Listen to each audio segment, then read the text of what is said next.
Μέρκα.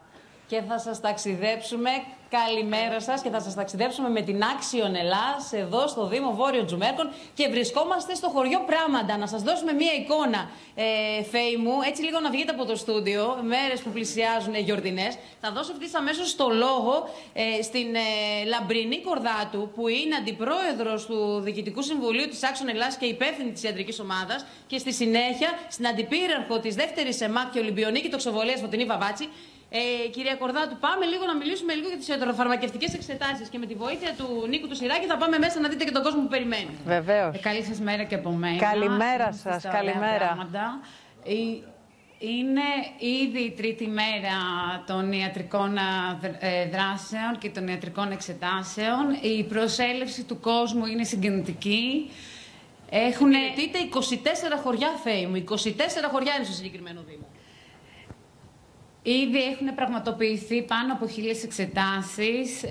Έχουν έρθει γύρω στα 350 άτομα από όλα τα χωριά και οι εξετάσεις μας συνεχίζονται.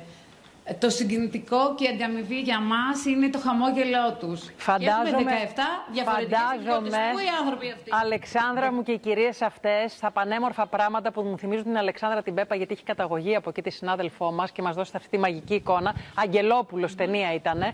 Πώς σας περιμένουν, πώς και πώς. Σαν θεούς θα σας περιμένουν. Όντως ισχύει αυτό, μας περιμένανε πώς και πώς. Όλοι οι άνθρωποι εδώ και όλοι οι κάτοικοι μας αγκαλιάσανε και μας συγκινήσανε με το χαμόγελό τους. Πάμε και στην, πάμε και στην άλλη κυρία. ΕΜΑΚ και Ολυμπιονίκη Φωτεινή Βαβάτση. Δεν έχουμε μόνο ιατρικά, Φέη μου, έχουμε και πλούσιο εκπαιδευτικό και πολιτιστικό πρόγραμμα, κυρία Βαβάτση. Καλημέρα. Στη φαρέτρα μας λοιπόν έχουμε πολλά προγράμματα, απευθυνόμαστε σε όλους τους κατοίκους των χωριών.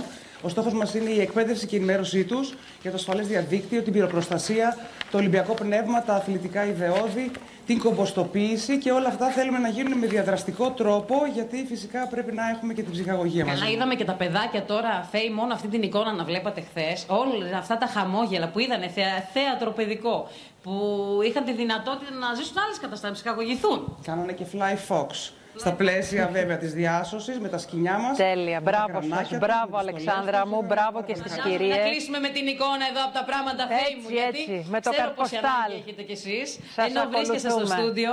Είναι υπέροχη η εικόνα. Δείτε πάνω πώς έχει σκεπάσει την κορυφή. Εδώ το σύννεφο είναι λες και πραγματικά γυρίζουν ταινία. Το τοπίο είναι μαγευτικό. Είναι μαγικό. Και βέβαια δίπλα το χωριό Σιράκο. Είναι όλα αυτά τα χωριά εδώ. Ωραίο ταξίδι μας κάνατε, Αλεξάνδρα μου. Καλημέρα. Να είστε καλά. Καλή συνέχεια. Προσφέρετε υπηρεσίες. Καλημέρα.